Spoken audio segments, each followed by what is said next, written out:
being run by musicians. Okay. So it's being run by accountants and lawyers. So I don't know if they'd know real music if they heard it. What they're looking for is acts that are going to make the most money for them. So you'll see all kinds of little gimmicks, so to speak. The latest on the mystery surrounding Prince's death. The U.S. Attorney's Office and DEA are now joining the investigation as we learn more about a California doctor who says he was called to help the superstar. At a time like this, if I was on medication right now, then one pill could have been swapped out and it would be Michael Jackson and Prince all over again. This is what it sounds like when doves cry. And he got left out on a limb and somehow still had to create his way out of that. He was just really a one in a billion type person. I was lucky to... Did you hear what Prince said about Diddy back in the day? The streets are buzzing, and it seems like Prince knew something we didn't. People are shocked, realizing that his comments weren't just shade. He might have been trying to warn us about dark goings-on in the music industry. With all the drama surrounding Diddy now, fans are revisiting Prince's old interviews like they're hidden messages. We're about to connect some dots that could change everything you thought you knew about the industry. After this, you'll never see your favorite artists the same way again. One of the creepiest videos I seen was the way they took out Prince on The Simpsons. He got taken out. When I say taken out, y'all know what I mean. Like before he died in real life. It happened on The Simpsons. Got this video here, and I always say take these videos with a grain of salt. Believe what you want to believe. Again, I'm just trying to inform myself, but it says Prince was right about Diddy, saying they kill stars before they expose all. You know, I feel like a lot of people who know things, either they're going to take you out or they're going to make you look crazy. So we're going to check this video out. Appreciate all the love and support with you guys coming over. I didn't know too much about Prince, besides the whole Dave Chappelle thing, which came out to be true about him, like, you know, the whole basketball and all that. Other than that, I think he was a pretty quiet and private person. So let's rewind to when Prince was dropping truth bombs like they were hot sauce. He wasn't just singing about Purple Rain. He was warning us about the twisted side of the music industry. Remember how he'd get cryptic in interviews, dropping hints like breadcrumbs? It seemed like he knew something major was going down and tried to tell us without saying it outright. Oh, by the way, he has a new single out with some producer named Prince, and it'll be his last, and he was dropping major information and scoring me. Prince always spoke about the industry being more twisted than we thought, saying things like, the music industry is a matrix. It's a hologram. It's not real. At first, we thought he was just being his usual mysterious self. But now it feels like he was exposing dark truths. But why was he so cryptic? It's as if he wanted to shout it out but knew the risks. Maybe he was afraid of the consequences or was protecting himself from the very forces he warned us about. Prince was playing chess while everyone else was playing checkers. One of the most powerful things he said was, if you don't own your masters, your master owns you. That wasn't just advice. It was a warning. He urged artists to retain control of their work or risk serious consequences. And he wasn't vague about it. He named names, including Diddy. Now with all the drama surrounding Diddy, Prince's words hit differently. It's like he saw all this coming. Oh, they got a disclaimer. I know a lot of y'all have been wondering if there was any connection between Prince and Diddy and all the things Prince was exposing in the music industry. And allegedly, there actually was some sort of weird connection. One, because of the deal Diddy had with Warner Brothers, the record label Prince was fighting for doing the same thing Diddy did for years. Profit off the artists without giving them a dime and blackballing them for exposing him. It became such a big deal back then is ever since my third album, I wasn't really taking large advances from the recording companies. I was recording the albums myself in my own studio. So the way I looked at it, I owned the work because I paid for it. And I did all the work. I created it, so I felt like it should belong to me.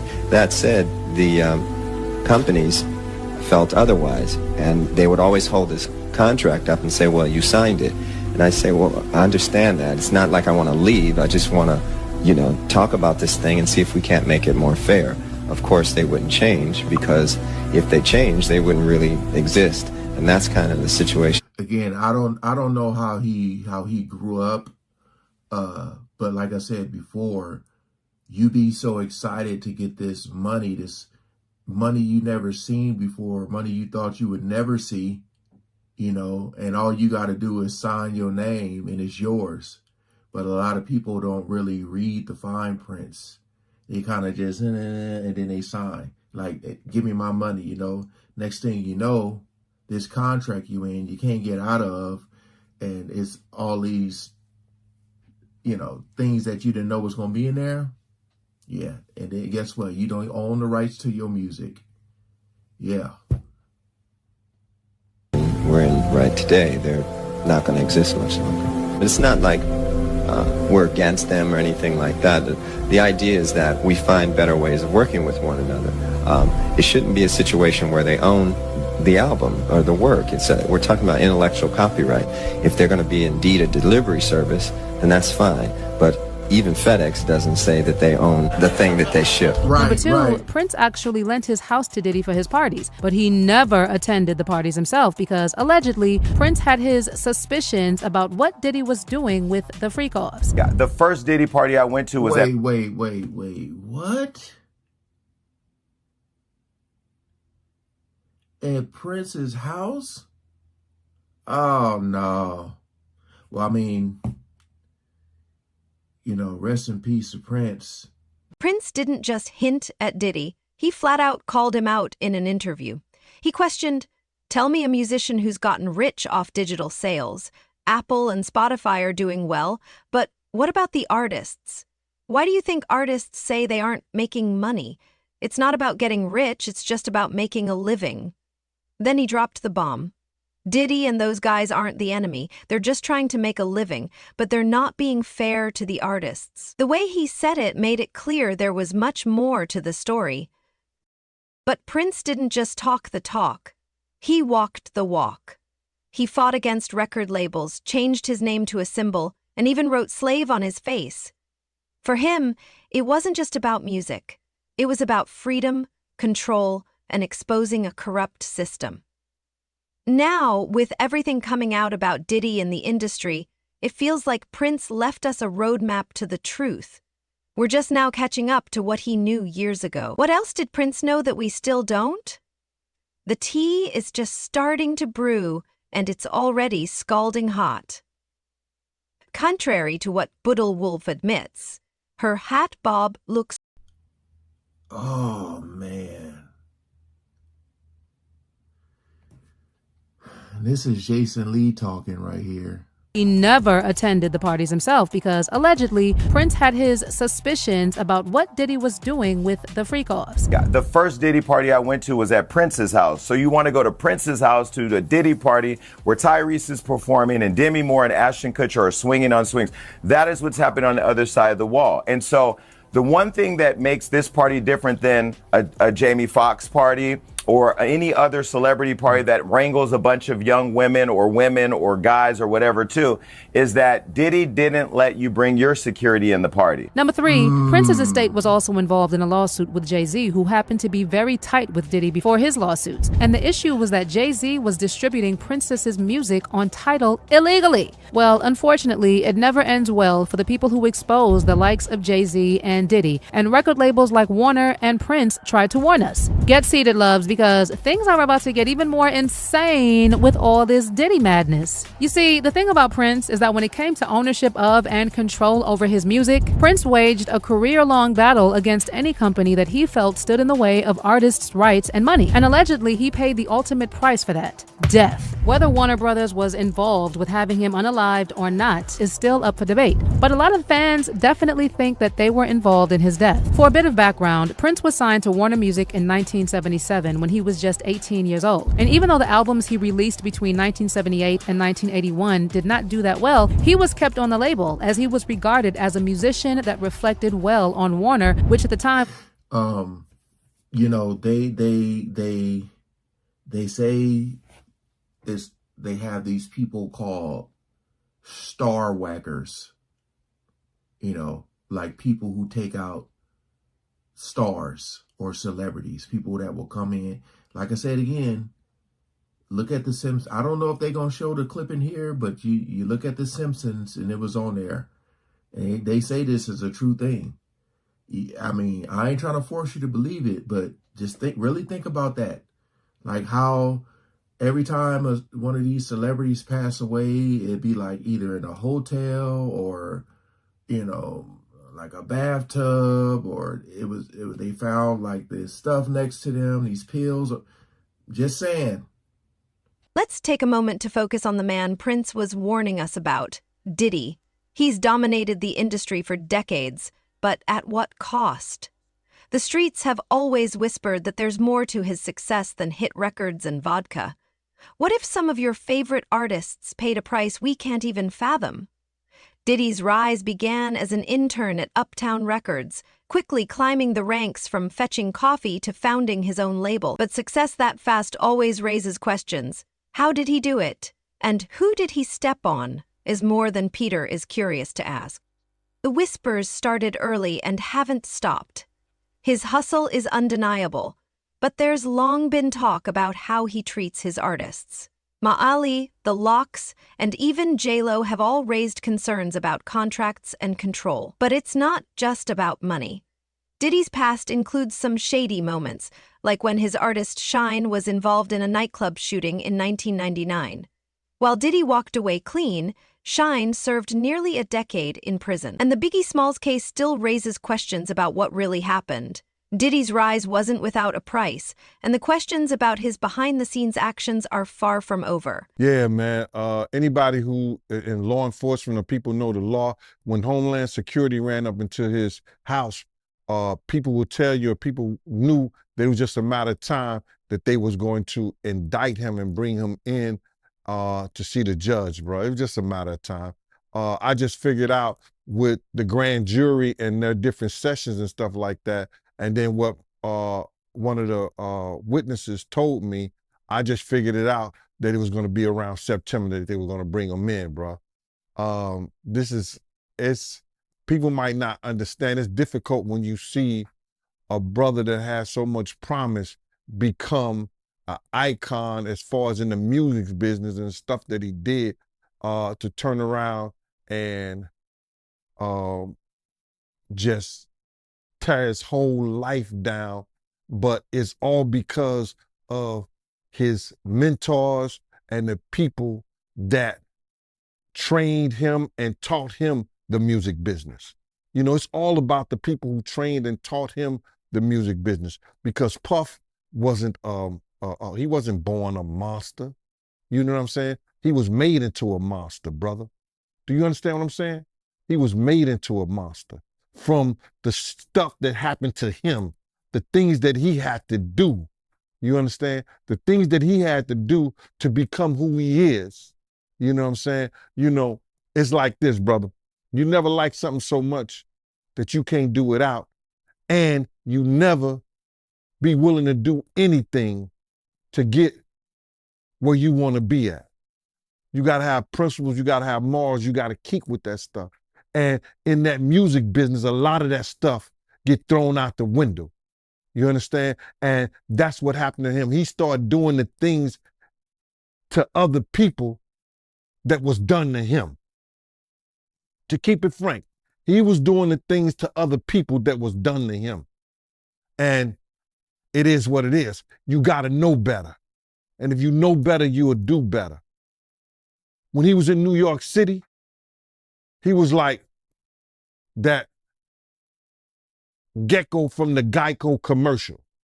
Then he turned and started going, when he lived in Cali and Miami, he turned into Godzilla. I would see him talk about how he using drugs. He was never like that. Smoking cigarettes, smoking weed and everything like that. He turned into something that you could consider a monster, bruh. Then he started doing things to people, you understand, that he learned. That's a learned behavior, bruh. Now, I'm not saying that he may have been doing a couple of things here and there with women, stuff like that in New York, but the things that there's talking about that he was doing, bringing in prostitutes to have sex with his girl and all that stuff like that, that was some crazy stuff to me, man. So I'm just looking at this whole thing, man, and you had asked me, and we don't have these conversations like most people do. We're going to go back and you're going to tell me what, we're going to talk about this. You said, I'm going to ask you how you feel, bro. I don't want no man to ever go to jail and be leaving their kids behind, be leaving their family behind. You understand? But some dudes belong in jail based on what they do and how they do it. We know that to be true. And it's just this situation, man, when they get down to all the facts and all what happened, he may belong in jail, bruh. And that's not my doing. That's not Cassie doing. That's his doing and his learned behavior from the people that mentored him. The drama doesn't stop there. Diddy's former bodyguard once accused him of being involved in the Tupac shooting, and another ex-bodyguard turned up dead under mysterious circumstances. It's like every time you look, there's another story that makes you think, what's really going on? And here's the kicker. Remember how Prince always warned artists to own their masters? Well, Diddy's been caught up in controversy over that exact issue. Just last year, Mossy called Diddy out on social media for not returning his publishing rights. Diddy allegedly offered to buy them back at the same price he paid in the 90s, even though their value had skyrocketed. Prince seemed to predict all of this. He knew the industry was rigged, and he was pointing fingers, with Diddy among them. While it's not clear if Diddy's the ultimate villain, there's enough smoke here to make you question what's really going on. Prince wasn't just cryptically warning us. He was shedding light on the unfairness artists face. And it looks like he was right all along. So why hasn't anyone spilled the full truth yet? Why are we still piecing together the puzzle? That's the next mystery we're about to dive into, and it's going to get real interesting. Was a company that appeared to invest long-term in serious talent. In 1982, 1 year after MTV launched, Prince released more music, and he went top 10 in the US for the first time, and became part of a new breed of musicians who understood the power of the music video as a way to market an artist and build their own iconography and mythology. At this point, fans were copying his look, and by 1984, with the release of Purple Rain, he was arguably the biggest and certainly the most exciting pop star on the planet. Now, since Prince was becoming a greater artist, he was able to set up his own label, Paisley Park Records, which was part funded by Warner, which also handled its distribution. But he started realizing that he was getting less than he deserved, and so he started fighting for his rights. I'm sure he thought it would just be as easy as telling Warner Brothers that he wanted out, but that was hardly the case. Warner Brothers frustrated him because that's what record labels do. Then in the build-up to the release of the Gold Experience, Prince and Warner were at loggerheads over both money and his music. So he decided to take the battle public by appearing with the word slave written on the side of his face. His argument was that he was signed to Warner, and they, as a result, owned and controlled his name as well as any music released under that name. He also dramatically changed his name to that of the symbol and was referred to as Symbol or Squiggle, or the artist formerly known as Prince. For some time, the battle with Warner became worse, and in 1999, in a Paper Mag interview, Prince even spoke about leaving the company, saying, "I wanted to buy my masters back from Warner Brothers. They said no, so I'm going to re-record them, all of them. Now you will have 2 catalogs with pretty much exactly the same music, except mine will be better. And you can either give your money to WB, the big company, or to NPG. You choose. So he changed his name to the symbol so he can like release himself legally and then go and re-record his music under the symbol name. Very, very smart, but I don't think they liked it at all. Like, imagine someone telling you you can't buy back your own music. That's so crazy to me. In addition, he also spoke a lot about how the labels controlled him and other artists in many other interviews and at award shows and so on. Well, it's not your game. You didn't make the rules, so everything comes hard. And as long as you're signed to a contract, you're going to take a minority share of the winnings. A select few of us will do well. The majority will not. So as a people, we'll be considered a minority. But stop. Let's take a moment and look at yourselves. There's nothing minor about you. You are a blessed people. You're the most talented on earth, and you are still grateful. That is why upon winning in their game, you always thank God. Tonight I would like to ask one favor of you. Imagine what we'll all be like in our own game. Peace and love for one another. Prince was so serious about standing on business that in a move to reclaim his art on the internet in 2007, he announced he was going to take action against YouTube, eBay, and the Pirate Bay for unauthorized use of his music. Well, Prince eventually regained ownership of his name, and he worked out some sort of deal with Warner. But not long after that, he died under very suspicious circumstances. For those who recall, when Prince died, the story was that he died at the age of 57 after being found unresponsive at his estate in Minnesota. At the time, health officials determined Prince died of an accidental fentanyl OD after unknowingly taking counterfeit Vicodin laced with the highly potent synthetic opioid. And he was found in an elevator, the same elevator he called the devil. The thing that, kind of spooked me about it all was, here's a song called Let's Go Crazy. Yeah. And it says, don't let the elevator bring us down. One time when I was with him privately, he said, you know what the elevator is, right?